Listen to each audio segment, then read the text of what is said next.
Hi, it's me again, Ma'am Anna, and welcome to another lesson in the introduction to the philosophy of the human person. So last time we tackled about the traits that define a human person. This time we're going to discuss about the human person as an embodied spirit. So at the end of the lesson, so you're going to understand what is in our human nature that enables us to become persons, as well as, of course, the human person as an embodied spirit. So why do philosophers believe that the human person is an embodied spirit? Okay, so are you ready? So let's begin. What is in our human nature that enables us to become persons? So philosophers have questioned our personhood. So when we say personhood, so this refers to the state of being a person. And to find the answer, philosophers began to ponder the essential nature of the human being. So is the person truly defined by his or her body and what he or she experiences through the senses? Philosophers believe that a person cannot be simply reduced to their physical body. So, if a person had an accident and lose a part of his body, so does that person lose a part of his identity? Does he become less of a person? So if we were to base personhood on the ability to perceive using our senses, does that mean a blind and deaf people cannot be considered as persons? So, for example, if you describe someone as friendly or kind, so are these traits evident in your physical body? So these characteristics are very much part of us, but they are not seen in any physical trait, but it is evident through our actions, right? So philosophers pointed out that there is an invisible aspect of the human person which along the body defines us as persons. So this intangible element is called spirit. Okay? So it enables us to exercise our thought, possess awareness, interiority, and the capacity to reach out to the outside world and other persons. So we will be studying more about the meaning of this, okay, as we go along to our discussion. So when we say human person as an embodied spirit, okay, philosophers consider the human person as the union of the body and the spirit. So the human person is called an embodied spirit, or we are considered as an embodied spirit. So not only are the body and the spirit united, but they are also integrated with each other. So our body, this is our physical being plus our spirit, okay, which consists of our emotions, will, okay, our mind, okay, and this is equal to us being an embodied spirit. So before going deeper into the discussion of the embodied spirit, okay, this approach or this view actually is under the metaphysical approach. Okay, so what do we mean by metaphysical approach? If we want to understand, okay, better about the human nature, one way to learn more about the human person is through the metaphysical approach.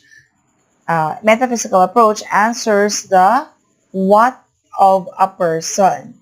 What is made up of a person are the characteristics or capabilities of a person. So there is another approach, but I did not include in this in the PowerPoint presentation.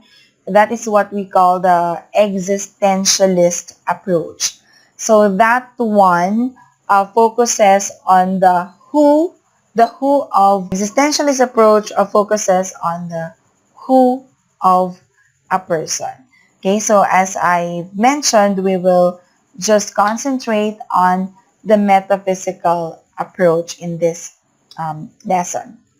Okay, and there are three views under the metaphysical approach: the unspirited body view, this embodied spirit view, and the embodied spirit. Okay, so when we say unspirited body view, a human person is just his or her body and nothing more. So what do we mean by that? So it means that the way we think and feel are just based on the biological processes of our body, and we act according to the patterns of behavior. So example, if you're hungry, you find food to eat. Okay, when you're thirsty, you drink. That is the explanation of this view. Okay, and then the next one is what we call the disembodied spirit view. So it views man as composed of having body and soul. Okay? But the body and soul are separate from each other. So the body just depends on soul, while the soul is immortal. And this term is normally called substance dualism. And Plato introduced this term, the dualism. Okay, for us to understand it better, Plato believed that the nature of the human person is seen as the metaphysical dichotomy, okay, between the body and the soul. So dichotomy, what do we mean by dichotomy? So it means that there is a contradiction between the body and soul, because the body is material, okay, like physical, just physical being which is destructible, while the soul is immaterial or indestructible. Okay, so the body's existence is dependent on the soul, while the soul's existence is independent of the body. So that means the body dies, but the soul survives. The soul lives on.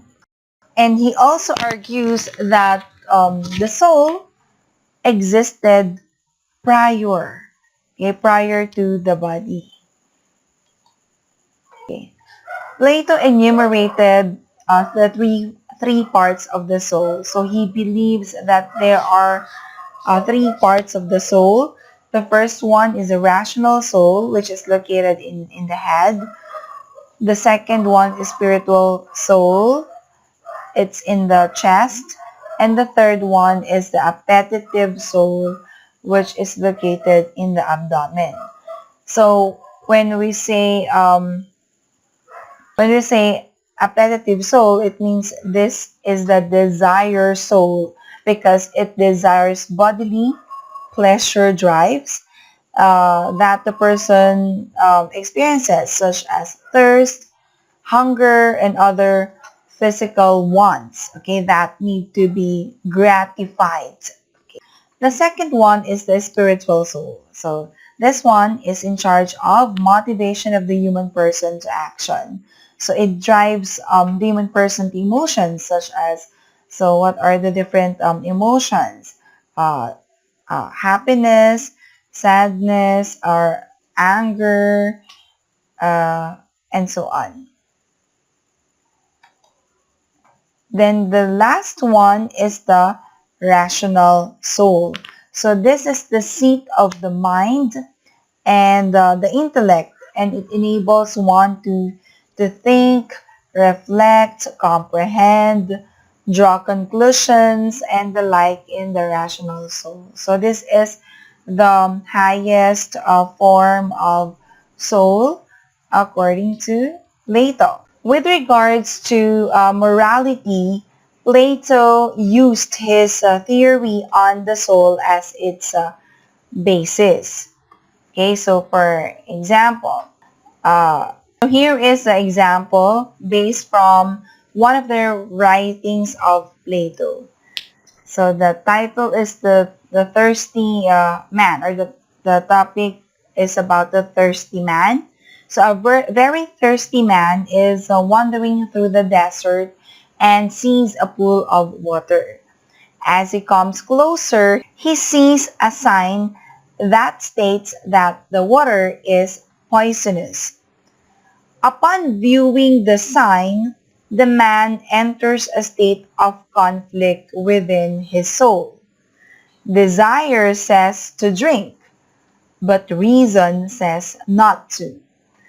Reason says that partaking of the water will worsen his situation, and so he employs a spirit to overcome his desire.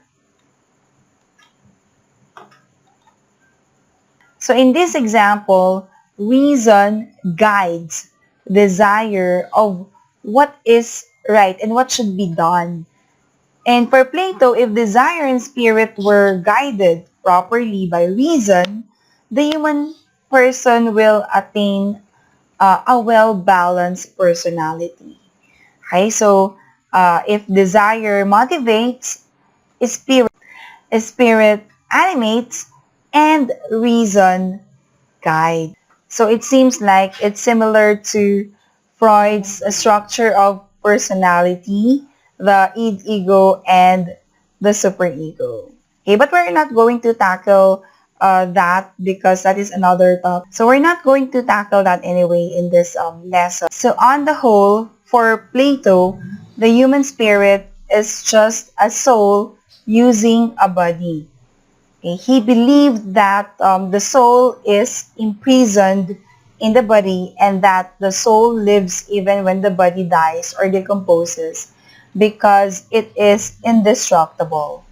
So on the other hand, the soul leaves the body and goes back to the world of forms. So on the whole, Plato believed that the human spirit is just a soul using a body, and that the soul is imprisoned in the body and it leaves even when the body dies or decomposes because it is indestructible.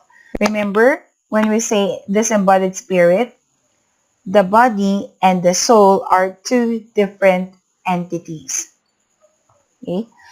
The soul just uses the body, and the body cannot function without the soul. The soul just uses the body. So the soul gives life to the body. The body is just a vehicle of the soul in order for it to function. So they are two different entities. The last one is embodied spirit. So this pertains to the inseparability or the union of body and soul. The third view is what we call embodied spirit.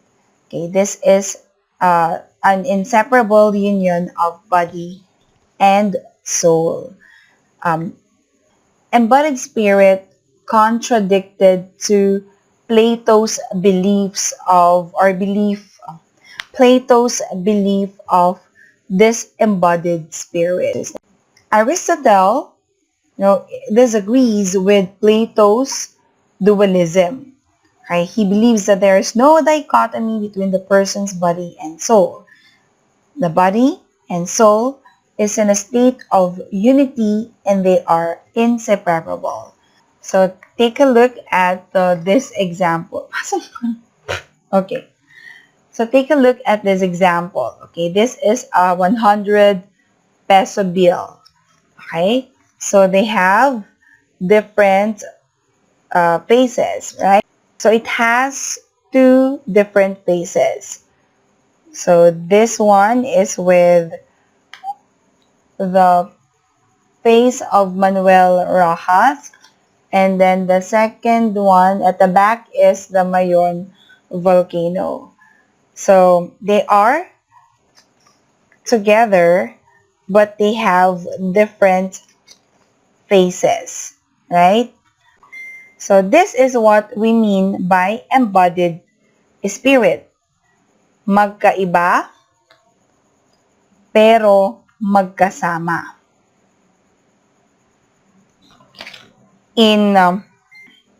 At hindi mo sila mapaghihiwalay. For Aristotle, when you say soul, it means the principle of life.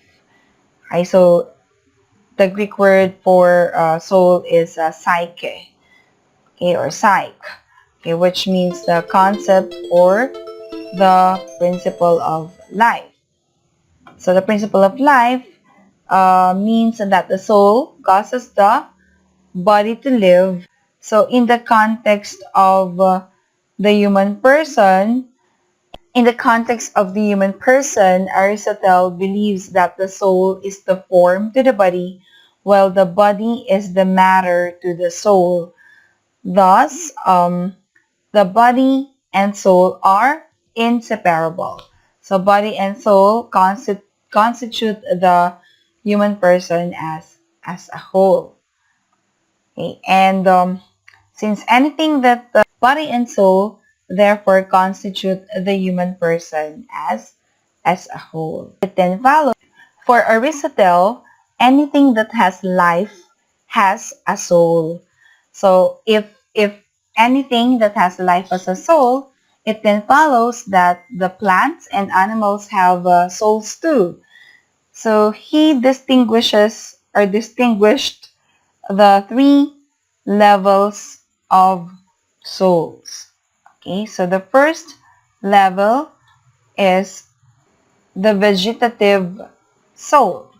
Okay, the vegetative soul grows, it can reproduce, and it can feed itself, right? Just like the plants. This is the soul for the plants, the vegetative soul. And then the second one is the sensitive soul. So it grows, reproduce, and feed themselves, and they are capable of sensation. So they also have, again, it has a characteristic of the vegetative soul plus the capability of sensation. So it also has feelings. Okay? And the last one is a rational soul, which is considered as the highest level of soul for Aristotle because it not only has the characteristics of the vegetative and sensitive soul, but it is also capable of thinking. And this is the soul of human beings. Okay, if the first one is the soul for plants, the second one is for animals, and the third one is for humans or for human persons. Okay, now let's proceed to the concept of Saint Thomas Aquinas. Now let's proceed to Saint Thomas Aquinas. So Saint Thomas Aquinas also believes that the total vision of man would be the embodied spirit. So man is one substance, body and soul, and it is an embodied soul or spirit and not a soul using a body as Plato asserted. Soul is united to the body not only because of perception, but also because it is the form of the body. So form, as St. Thomas Aquinas explains, is meant that form, as St. Thomas explained, is meant that the soul is the body's principle of activity. But for him, the soul in man is not only an embodied substance in itself because it is immaterial or spiritual, but it is also at the same time the form of the body. So he believed that the soul in man is not only an embodied substance in itself because it is immaterial or spiritual, but it is also at the same time the form of the body. So it also included Gabriel Marcel's concept of embodiment. So he said, I not only have a body, but I am this body. So our experience is a product of embodiment. Okay, and the human mind processes information through the senses, which are experienced through the body. So we also react to the things we experience emotionally. So this means that you do not think only of your body as a possession, but you also feel what is happening inside. So this experience of embodiment can be described from the perspective of primary and secondary reflection. Okay, and in the light of primary reflection, our body can be judged empirically in terms of our observable physical attributes. So a scientist, for example, could uh, come up with empirical data about my body, okay, to come up with a knowledge on its origin.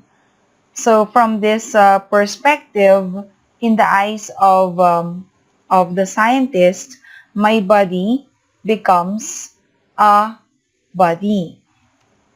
So, but in secondary reflection, if we extend the primary reflection to the realm of the secondary reflection, this is not just a body, but this is my body. So I am my body, and I cannot speak of my body and myself as two separate realities. Okay, because for Gabriel Marcel's philosophy of this body is an inquiry of the experience of my body and not about a body. So he said, um, I not only have a body, but I am my body, which explains that there is there's no gap between me and my body because I cannot separate myself from my body. I and my body is one. So when you say my body, so it's like a possession. Okay, you can do whatever you want to do with it. It is my body, so I have the freedom to use it according to my will.